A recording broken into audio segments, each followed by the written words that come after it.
Bonjour et bienvenue sur ma chaîne Planète Strange. Aujourd'hui, dans Planète Strange et dans Bulle d'air numéro 15, nous allons parler de Tomb of Dracula. Donc comme vous pouvez voir, en Île-de-France, on a des très jolis vestiges. Donc je vous invite tous à découvrir Meaux, Fontainebleau. Ces endroits-là, c'est quand même des endroits magnifiques. Et puis voilà, c'est tout. Il n'y a pas que la province, c'est tout ce que j'avais à dire.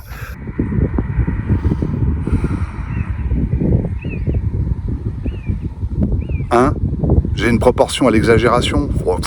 Un petit peu, quoi. Sinon, je suis pas parisien pour rien. Hein? Donc vous avez compris qu'on allait parler de Tomb of Dracula, des 3 omnibus, que je vais changer de vêtements constamment, hein, au cours de cette vidéo. Comme ça, je suis comme Flash, moi j'aime me changer. Et ça va être une vidéo qui n'aura pas lieu du tout, mais alors du tout en Île-de-France. Je vous le dis tout de suite, on est en Eure-et-Loire, aucun rapport. J'ai voulu une commune qui fasse un peu référence au 19e siècle, donc je me suis dit, Dracula, c'est un personnage du 19e, et ben on va aller à Loigny-la-Bataille. Vous voyez derrière, Loigny-la-Bataille, ça vous dit rien du tout, Loigny-la-Bataille? Une espèce de fort à l'amour français contre les Prussiens pendant la guerre de 1870. 40 000 soldats, des zouaves pontificaux. Alors qu'est-ce qu'un zouave pontifical? C'est en fait un corps qui a été créé dans le contexte de l'unification de l'Italie, car l'Italie est une nation assez jeune en tant que telle, puisqu'elle est née en 1870, si je dis pas de bêtises, ou par là, à peu près par là, et que on a créé un corps expéditionnaire pour protéger le Vatican. En fait, c'était ça l'idée.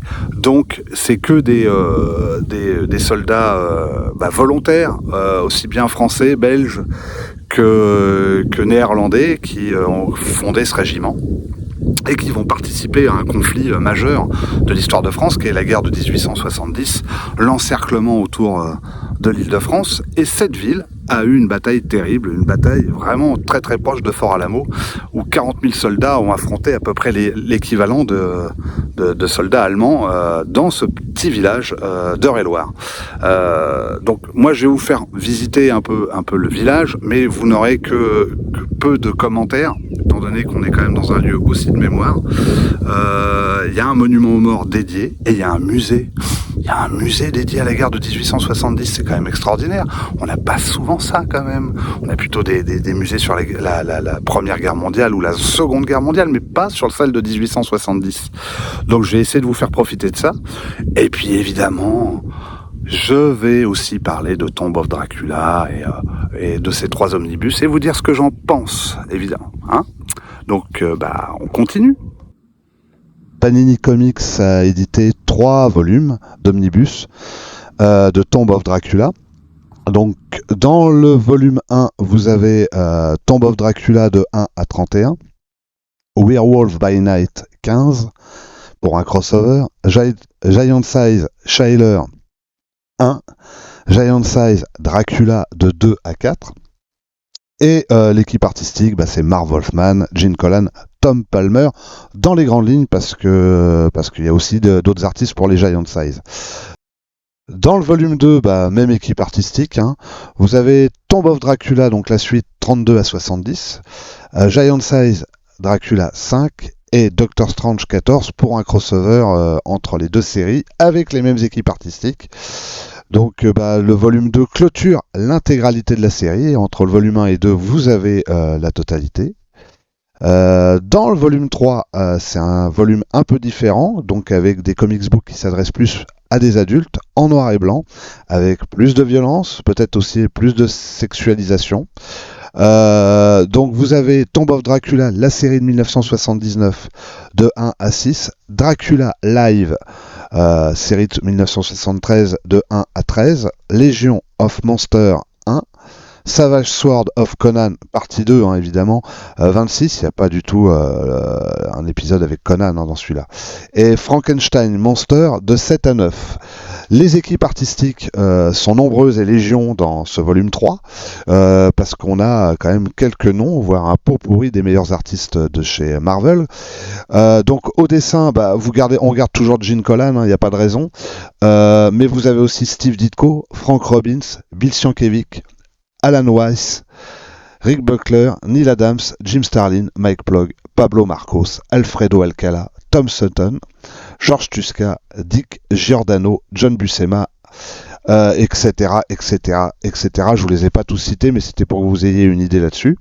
Et au scénario, vous avez Marv Wolfman, Roy Thomas, Steve Gerber, Tony Isabella, Doug Monk, Jim Shooter, Roger Mackenzie, Len Wein, Chris Claremont, Jerry Conway, Gardner Fox, etc., etc., etc. Côté auteur, nous avons Marv Wolfman, le scénariste, connu aussi pour ses New Teen Titans, pour le crossover Crazy on Infinity Earths chez DC. Il scénarisa de nombreuses séries, aussi bien chez Marvel que chez DC Comics. Il co-créa par exemple le personnage de Nova, travailla sur Amazing Spider-Man, Daredevil, Superman, le Phantom Stranger, etc., etc., etc. Il signa l'ensemble de la série Tomb of Dracula, plébiscite critique de l'époque, et série qui lança pleinement sa carrière. Côté dessin, c'est Gene Colan qui s'y colle, je devrais même pas le présenter. Il travaillait pour Marvel sur Iron Man, Captain America, Doctor Strange, Submariner, Avenger, Howard the Duck, une mini-série sur Black Panther et surtout sur Daredevil où il marqua évidemment de son empreinte le héros cornu. Concernant DC Comics, on lui doit la série mystique Night Force. Il s'essayera le temps d'un arc sur Batman. Tomb of Dracula comme Daredevil resteront ses œuvres les plus marquantes. À l'ancrage, Tom Palmer, encreur émérite, qui avant d'attaquer Tomb of Dracula, ancra entre autres les Avengers, Uncanny X-Men, Doctor Strange et Daredevil. Après la série du vampire, on le retrouvera toujours chez Marvel dans les séries space opéra type Star Trek et Star Wars. Il reviendra un long moment sur la série des Avengers. Il collaborera à nouveau avec Gene Colan dans la mini-série Panther Quest, dédiée à Black Panther, puis sur beaucoup d'autres séries Marvel. L'île de France, son soleil, ses reliefs, ses vieilles ruines. Rien ne vaut Melun Sud. Parlons maintenant du contexte éditorial. Le Comics Code Authority ayant assoupli en 1971 les règles concernant les comics d'horreur et leurs adaptations du monde littéraire en comics, Marvel décida après un test grandeur nature avec Morbius, le vampire vivant, qui contourna d'ailleurs habilement les règles des vampires, alors proscrits sur le moment, de prendre les personnages du célèbre roman Dracula de Bram Stoker. Pourquoi ? Pour la popularité du personnage de Dracula, d'une part, mais surtout parce que tous les personnages étaient libres de droit, car tombés dans le domaine public. La fin de l'âge d'or des films de la Hammer, avec les divers films de Peter Cushing, Christopher Lee, dans des adaptations de Dracula, Frankenstein, etc., va permettre à Marvel d'exploiter un filon et sortir des nouvelles séries d'horreur sur des vieux concepts d'Universal d'abord et de la Hammer ensuite, comme les séries Werewolf by Night, Le monstre de Frankenstein, The Living Mummy dans Supernatural Thriller, La Légion des monstres, etc., etc. C'est Jerry Conway qui lancera au scénario de la série, avec au dessin de Gene Colan qui dessinera l'intégralité de la série, à savoir du numéro 1 au numéro 70. Ce qui est à proprement parler exceptionnel.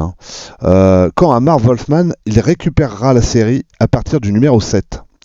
Les traits du visage de Dracula seront inspirés ni de Christopher Lee, ni de Bela Lugosi, mais de l'acteur Jacques Palance, cher à Godard.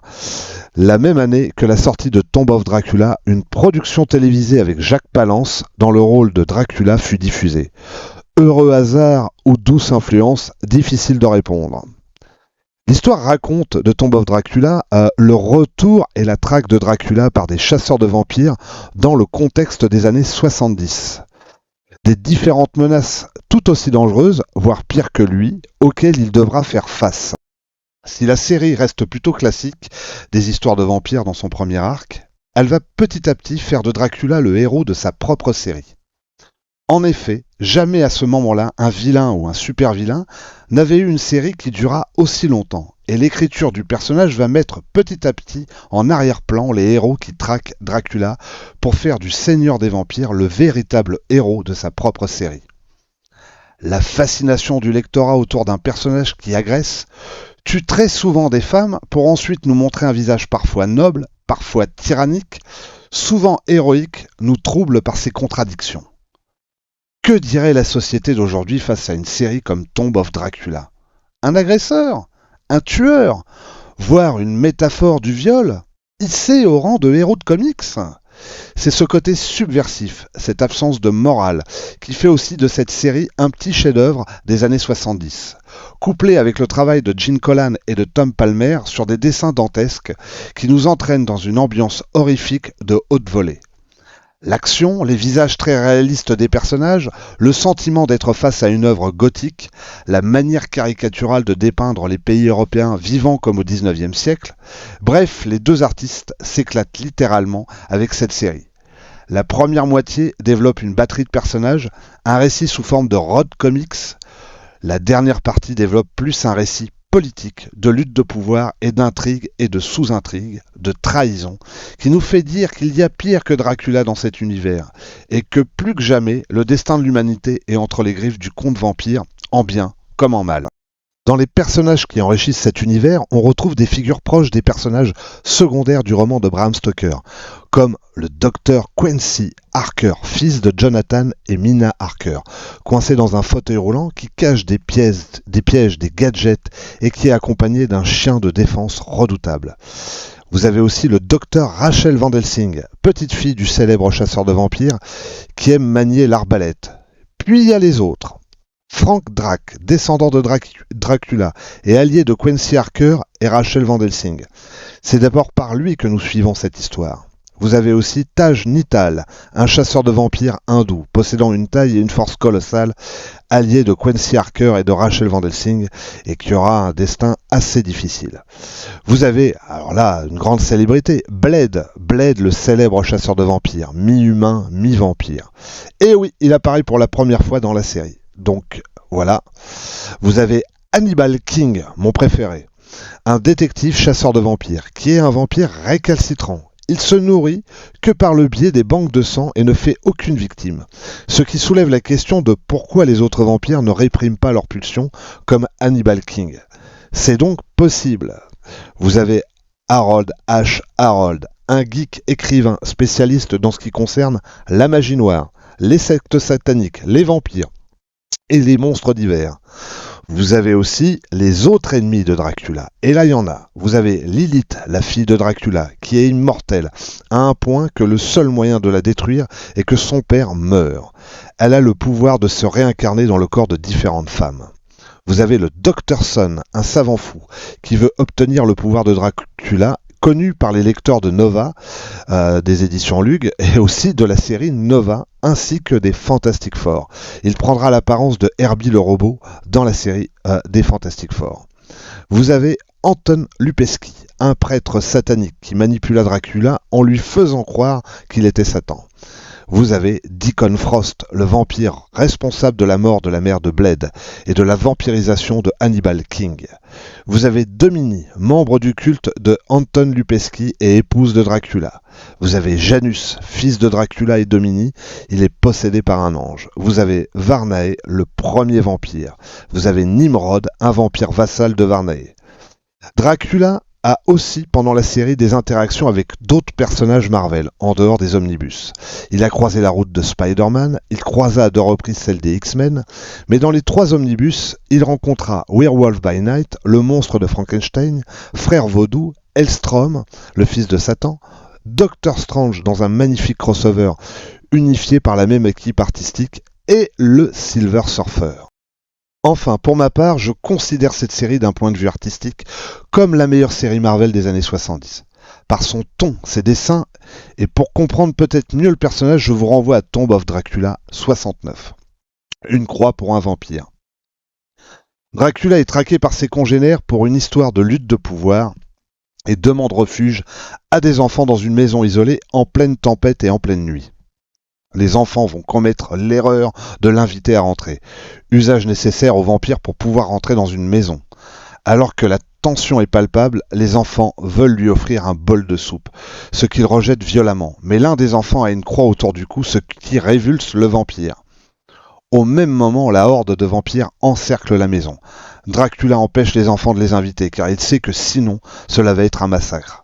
Les vampires utilisent leur pouvoir pour faire sortir les enfants en influant sur des rats. C'est à ce moment-là que Dracula décide de prendre une croix entre ses mains, tout en se brûlant pour sauver les enfants et affronter les vampires, ou du moins les attirer dans un autre lieu. C'est l'un des épisodes où en quelques pages, nous voyons la dangerosité de Dracula, son courage et surtout sa noblesse d'âme s'exprimer. Voilà ce qui m'a fait aimer cette série sans égale dans la Maison des Idées. Nous voilà de retour à Loigny-la-Bataille, dans l'Eure-et-Loire.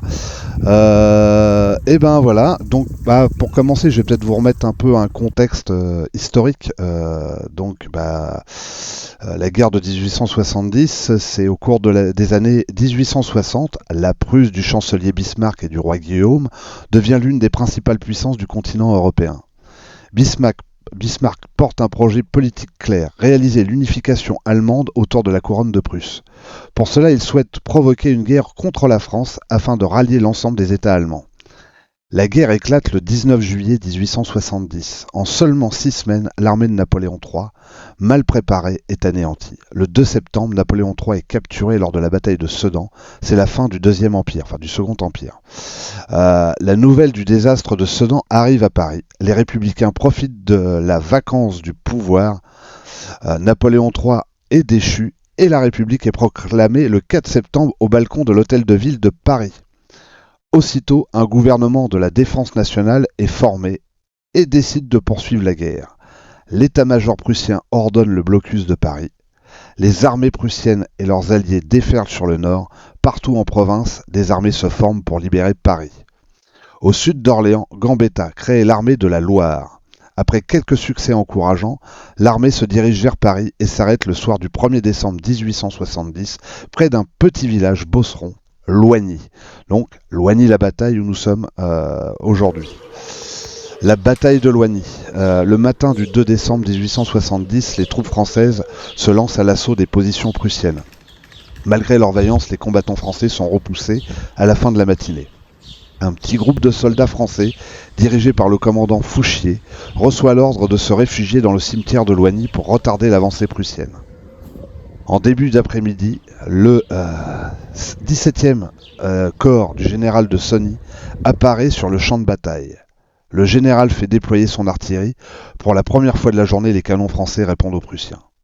Vers 16 h, le feu de l'artillerie ennemie provoque un vent de panique dans les rangs français. De nombreux soldats fuient et laissent le reste de l'armée sans protection. Pour empêcher l'anéantissement, le général de Sony charge à la tête de 800 hommes, dont 300 volontaires de l'Ouest. Les troupes prussiennes sont bousculées, ce qui permet au reste de l'armée de se retirer sans perte. Le soir de la bataille, près de 9000 tués ou blessés gisent sur le champ de bataille. Après Loigny, Orléans est repris par les troupes allemandes.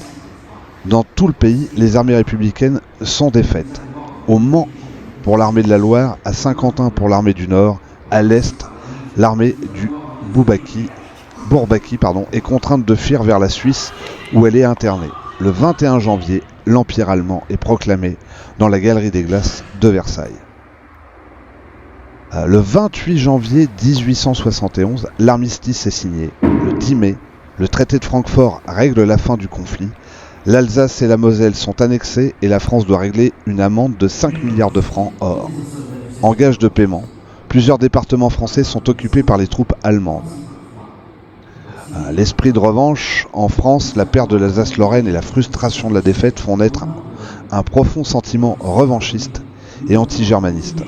Sans aucun doute, la défaite de 1870 porte en elle les germes de 2 conflits mondiaux du XXe siècle. Donc, comme je vous disais, une bataille qui a fait quand même 9000 victimes, c'est pas rien. C'est les combats les combats vont avoir lieu jusqu'au cimetière, ce qui est assez hallucinant. Et il y aura une phrase culte qui est quand les Allemands vont sommer aux soldats français de se rendre dans le cimetière.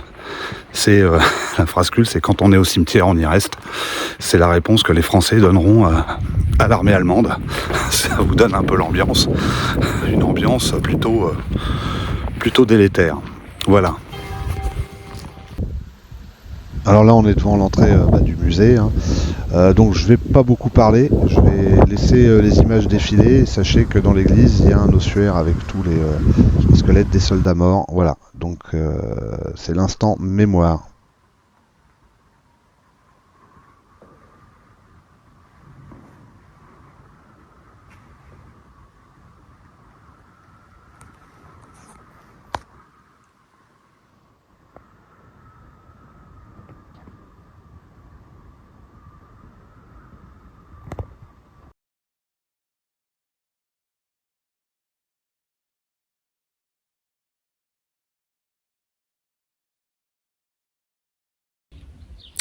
Voilà, la visite se termine. Une visite très intéressante, très émouvante aussi.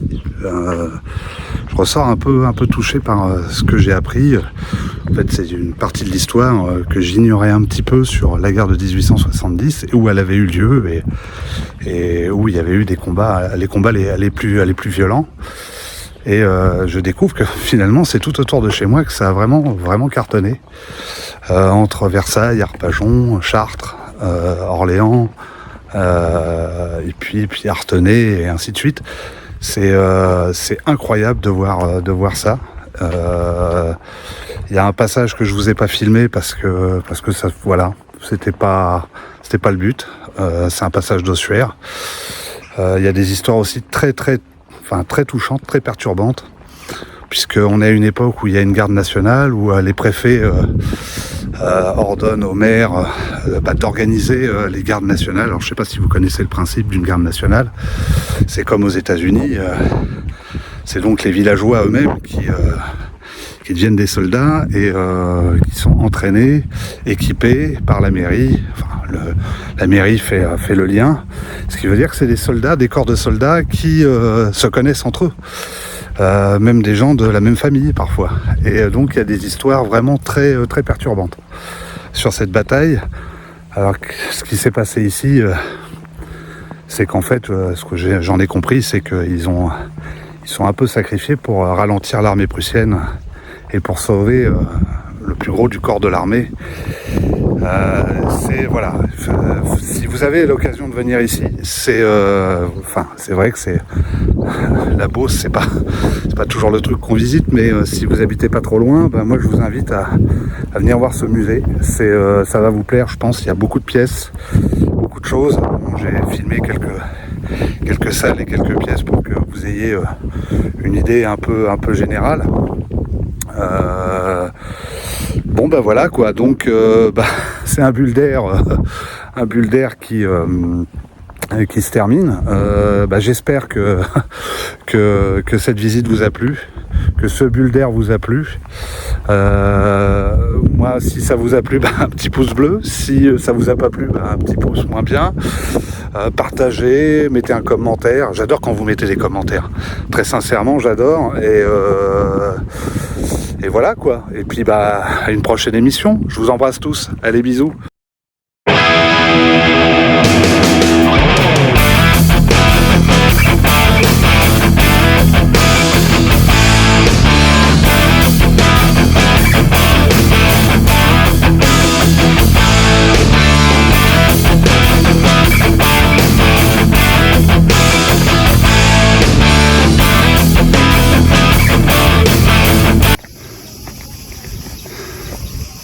Les vacances à Bondoufle, c'est sympa parce que nous, on a la chance d'avoir le soleil, c'est pas comme dans le sud. Il fait toujours beau, enfin je veux dire, c'est nickel. On a le droit quand même à une piscine. On a une piscine à vagues. Bon, le seul truc, c'est les bruits qu'on entend là. Je sais pas si vous les entendez. C'est des corbeaux qui en fait se frottent les ailes. C'est nos grillons à nous, ça. Nos cigales à nous. Là, vous les entendez là? Bon, fantastique quoi, je veux dire. Donc en région parisienne, quand vous venez l'été, faut penser à prendre un chapeau quand même. De l'écran total au moins 50, hein, ça c'est quand même lié au changement climatique. Et puis profiter un peu de nos infrastructures modernes. C'est quand même plutôt sympa. Et puis bon bah à Bondoufle, bon la patinoire elle est hors service en ce moment, mais on peut profiter un peu aussi de notre stade, le stade de Bondoufle où on joue au football. Ouais, parce on joue au football en région parisienne. J'en peux plus. Je suis clamsé.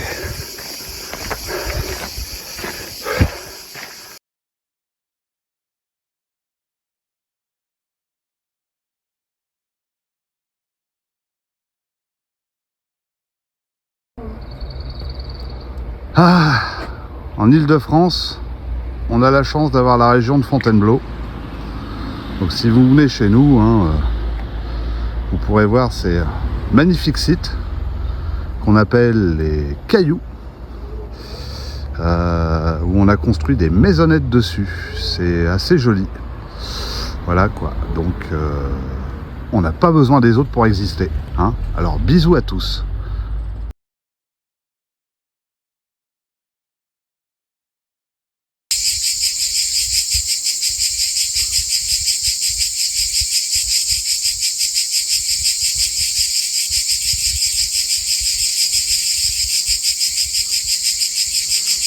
Le doux bruit de l'Île-de-France, j'adore.